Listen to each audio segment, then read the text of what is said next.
cada esfuerzo, cada grano, cada arena construyó este pueblo con su gente, su cultura, por un mañana mejor. Otro mundo y es posible como un manantial, la conciencia del futuro. Entreguemos la energía, Bolivia es nuestra nación.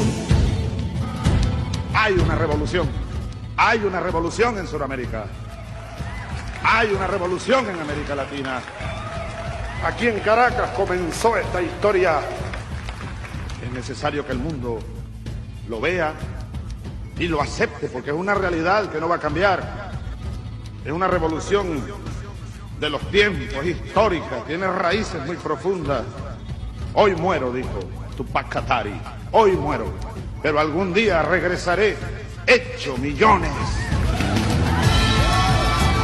Sabíamos, hermanas y hermanos, no estaba solo. Volveremos millones. Ahora somos millones, hermanas y hermanos. Te tapo tambe, penato san, tamo tocón poichin. Aguerridos ancestrales. Bolívar, Retapay Sucre, Mulco Zambe. Hijas e hijos de Bolívar y Sucre. Te puicata Zambe, Maín, Caicharo, Notok, Retapay. Pata, Ponuse, y Caratamando. Solidarios, leales y patriotas. Así somos, así es mi tierra con Bolivia.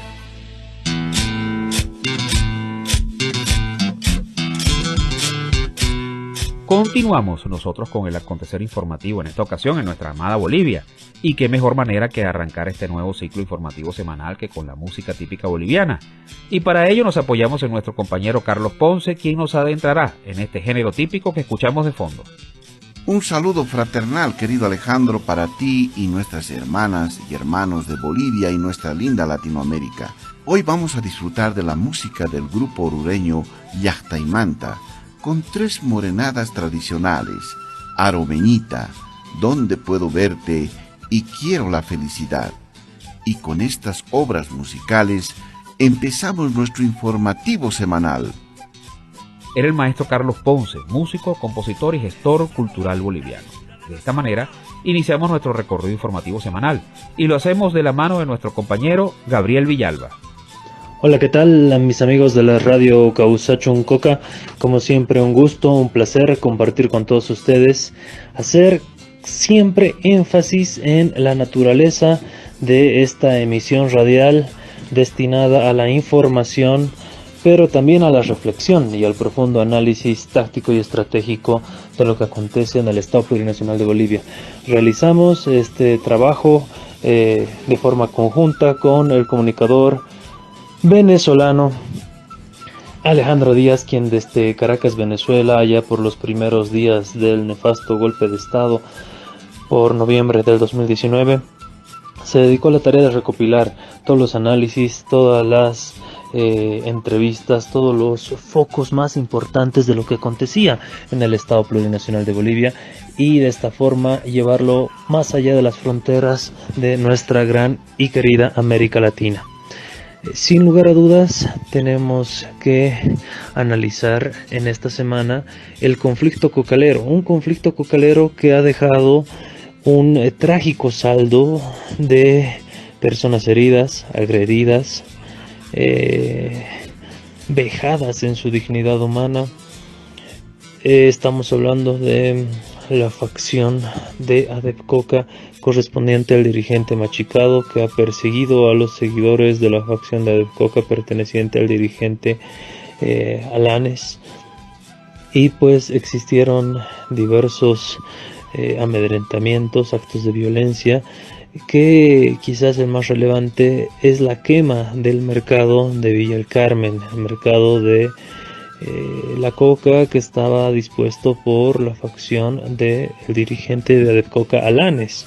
Entonces vemos que se están repitiendo, se están emulando en forma, en táctica, en discurso todo lo que acontecía el 2019. Recordemos que el 2019 también se quemaban los tribunales electorales departamentales ante la mirada cómplice de la policía, ante la inacción de los aparatos judiciales. Hemos visto en las jornadas pasadas en la ciudad de La Paz cómo la policía boliviana se replegó de la manifestación que se dirigía y que finalmente terminó quemando este mercado de Villa del Carmen de la Coca, ¿no? Entonces vemos un mismo accionar táctico y operativo de parte de los aparatos coercitivos y coactivos del Estado. Estamos hablando de la policía específicamente, una policía que el 2019 no se molestó en resguardar la integridad de los tribunales electorales departamentales. Muchos de ellos fueron quemados y saqueados, de la misma forma que esta semana se ha quemado y saqueado el mercado de Villa del Carmen de la facción de Alanes de Adepcoca. Entonces vemos el mismo modus operandi de una policía. ¿Qué está pasando? Por otro lado, también el 2019 veíamos cómo la Fiscalía General, las autoridades judiciales no hacían absolutamente nada contra delitos claramente flagrantes que se estaban cometiendo aquel entonces: tortura de personas, persecuciones, quemas de instituciones. Lo mismo ha pasado en Villa del Carmen esta semana, y también han repetido esa inacción las autoridades judiciales en Bolivia. Mucho por qué reflexionar, por qué la policía se replegó, por qué los jueces fiscales no han actuado de oficio contra actos de vandalismo claramente flagrantes y debidamente documentados por los medios hegemónicos de comunicación. ¿Qué está pasando? Por otro lado, tenemos que hacer un claro énfasis en los ataques que está recibiendo el comandante de este proceso revolucionario, el líder histórico del movimiento al socialismo, Evo Morales, y cómo está siendo pues contrariado por diferentes autoridades gubernamentales.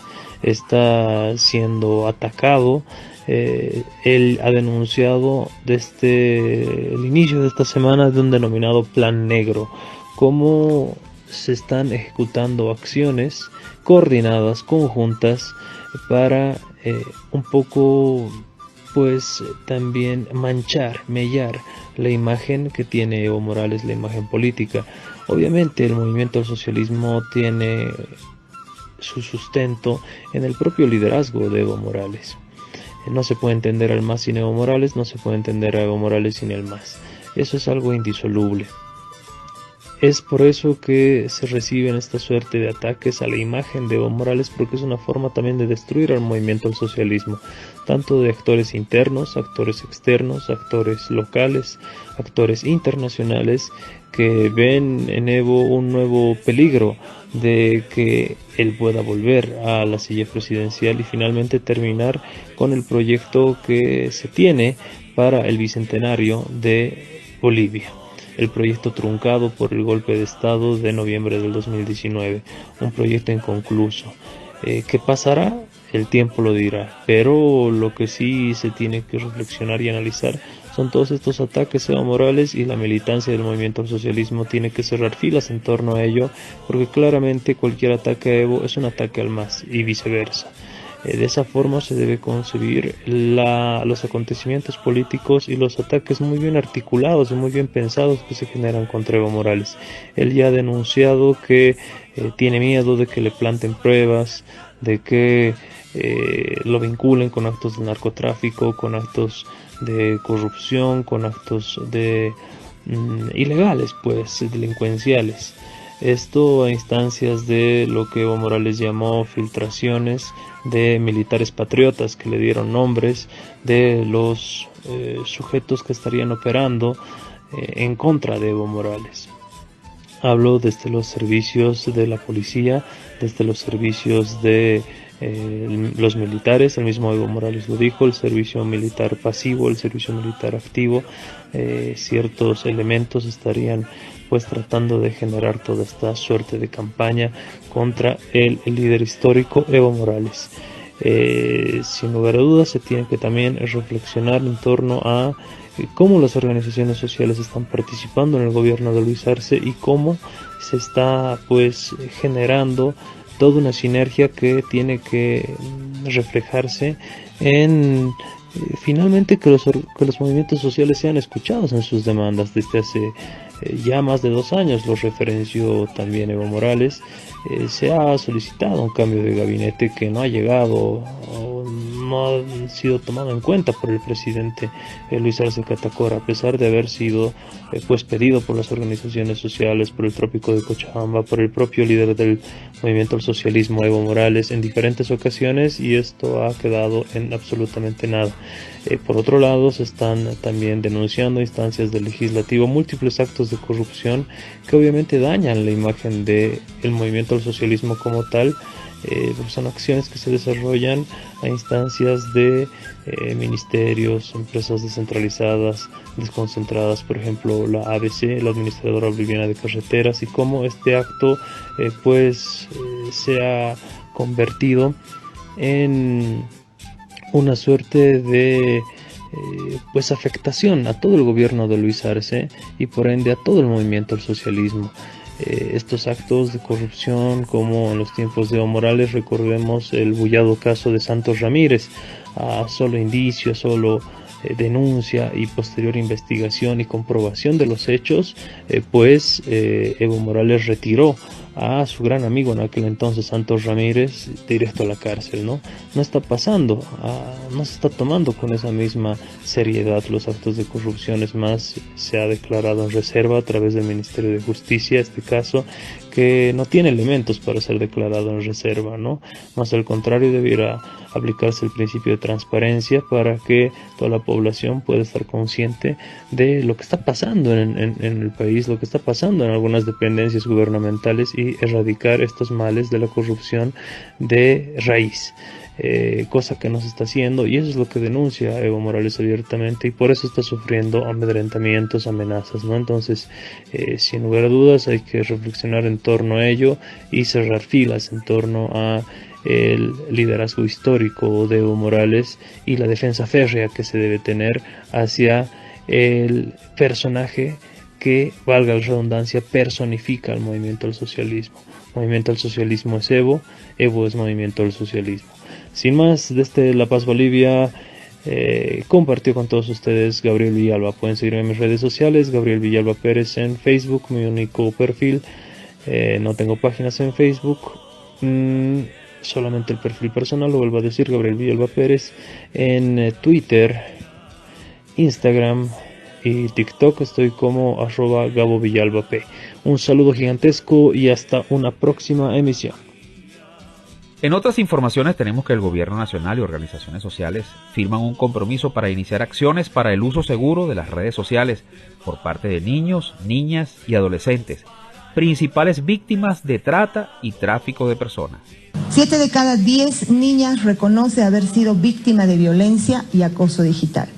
5 de cada 10 niñas denunciaron a alguien o le contaron a algún conocido la violencia que sufrieron. Sin embargo, solo 4 de cada 1000, y este dato sí es realmente alarmante y preocupante, 4 de cada 1000 niñas denunciaron algún tipo de violencia a la policía o a la Defensoría de la Niñez y Adolescencia. Los estudios preliminares indican que a la población más joven, de 5 a 17 años, les atrae la red social TikTok. Luego le siguen Facebook e Instagram. Pero el problema no solo está en las plataformas, sino en los juegos en línea donde se capta a los jóvenes. En todos los casos se exige elaborar un perfil con datos personales. De todos ustedes, ¿cuáles juegan alguno de estos juegos? ¿Fortnite o Free Fire? Creo que casi todos los que tenemos hijos. Este es uno de los juegos que por mucho tiempo los creíamos relativamente indefensos, ¿no? Porque teníamos a los chicos en la casa resguardados en las 4 paredes de nuestro hogar. Sin embargo, existen algunos casos, la mayoría de los que se han dado de captación a través de las plataformas digitales ha sido a través de este juego Free Fire.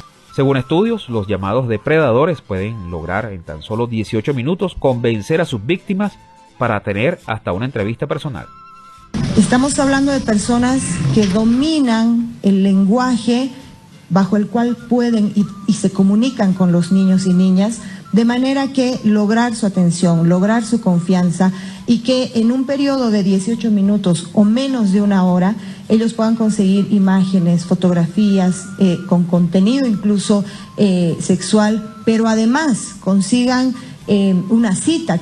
Niños y adolescentes, pese a las advertencias de padres, profesores y permanentes denuncias de casos de trata y tráfico de personas por medios de comunicación, aún no prestan suficiente atención. No les importa, por así decirlo. Creo que no prevén ese tema de que sí les pueden secuestrar y pueden ser personas de trata y tráfico. Según datos oficiales, en los últimos 6 años se conocieron casi 3.000 denuncias de trata y tráfico. 62 de ellas llegaron a proceso y 12 a condenas de tratantes de personas.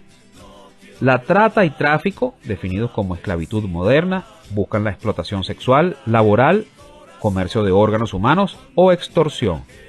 En Bolivia aún no son tipificados como delitos la extorsión y el grooming, que es la relación de un adulto con un menor para obtener fotografía de desnudos e incluso actividad sexual. Así que alerta, pues esto nos compete a todas y todos.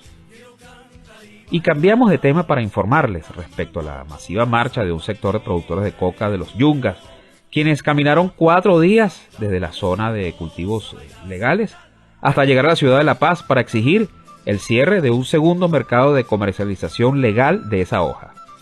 La única palabra que queremos es, señores productores, se cierra el mercado. Nada más, nosotros vamos a ir tranquilos a nuestras casas. Ha creado ese mercado paralelo, un acopio ha creado, a nosotros nos ha hecho bajar de precio ese mercado, por eso estamos aquí. La masiva movilización llegó hasta el mercado paralelo, que califican de ilegal. Instalaciones que atacaron y destruyeron parcialmente en un ambiente eufórico en el que se produjeron actos de violencia contra quienes se hallaban dentro del polémico mercado paralelo. La solución, como productor de coca, para evitar toda confrontación, para evitar, se tiene que admitir, porque nosotros tampoco somos unos cuantitos como ellos dicen, pero hemos demostrado el 25 de agosto. Se tiene que admitir el comercio de los dos mercados. Esta disputa de mercados para venta legal de coca ya tiene varios meses y provoca, además de enfrentamientos entre bandos, intervención policial con gases lacrimógenos, lo que ha afectado a los vecinos adyacentes al mercado, incluyendo hasta las labores escolares en todas las adyacencias. No queremos más conflictos en nuestra zona, queremos vivir en paz y que nuestros hijos y nuestros ancianos estén tranquilos. Yo quisiera que haya alguna solución, no nos enfrentaremos entre nosotros, somos bolivianos. ¿Cuándo va a ser? Mire, más de un mes ya es este problema que están poniendo. De esto vivimos, nos llevamos nuestro pan del día. Entonces, nosotros quisiéramos sugerir a nuestros gobernantes que pueda solucionar. Algunos dirigentes de la Asociación de Productores de Coca, ADECOCA, ahora movilizados tras una marcha masiva en la ciudad de La Paz, participaron en el golpe de Estado de noviembre de 2019, junto a varios comités cívicos y sectores de derecha. La ley reconoce un solo mercado de coca en La Paz y el gobierno mantiene una posición ambigua sobre el tema. Y cambiando la información, les comunicamos que el expresidente y candidato presidencial de Brasil, Luis Ignacio Lula da Silva, recibió esta semana al presidente del Estado Plurinacional de Bolivia, Luis Arce, en Sao Paulo. Durante el encuentro, Lula da Silva se comprometió en acelerar el ingreso de Bolivia como miembro pleno del Mercado Común del Sur, Mercosur, si vence en las elecciones presidenciales de octubre. Ambos líderes realizaron una proyección de las relaciones comerciales y financieras en ambas naciones. El presidente Arce también sostuvo un encuentro con la comunidad boliviana sentada en Brasil y asistió a la Universidad de Río de Janeiro, donde se llevó a cabo un diálogo con economistas brasileños. Nosotros somos un gobierno que responde a las organizaciones sociales y fundamentalmente a los pueblos indígenas originarios de nuestro país. Hoy para nosotros es un día importante. Sin duda, la Amazonía, el cuidado del medio ambiente está involucrado en el diagnóstico que hacemos del capitalismo. Este tema de la crisis ambiental, la crisis climática, la crisis hídrica, no hay agua, en fin, comulgamos totalmente las aspiraciones de los pueblos indígenas, son los que están incorporados en nuestra constitución política del Estado. Cambiamos de tema para hablarles sobre el censo. Ya fueron consultados municipios, gobernaciones y universidades estatales. Instituciones estas que por amplia mayoría apoyaron que el censo se realice a mediados de 2024. Ahora se informa a las organizaciones sociales.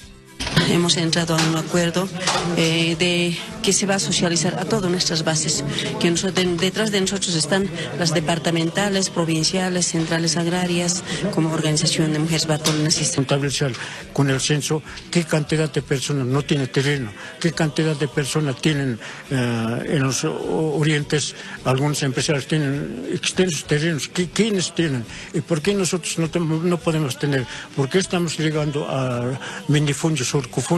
Eso está pasando, entonces yo rogarles a toda la población del Estado de Plurinación esperar con calma técnicamente. Las organizaciones sociales solicitaron a los responsables de realizar el censo de población y vivienda hacer de forma periódica las reuniones informativas sobre los avances en su preparación. La encuesta está prevista para mayo o junio de 2024.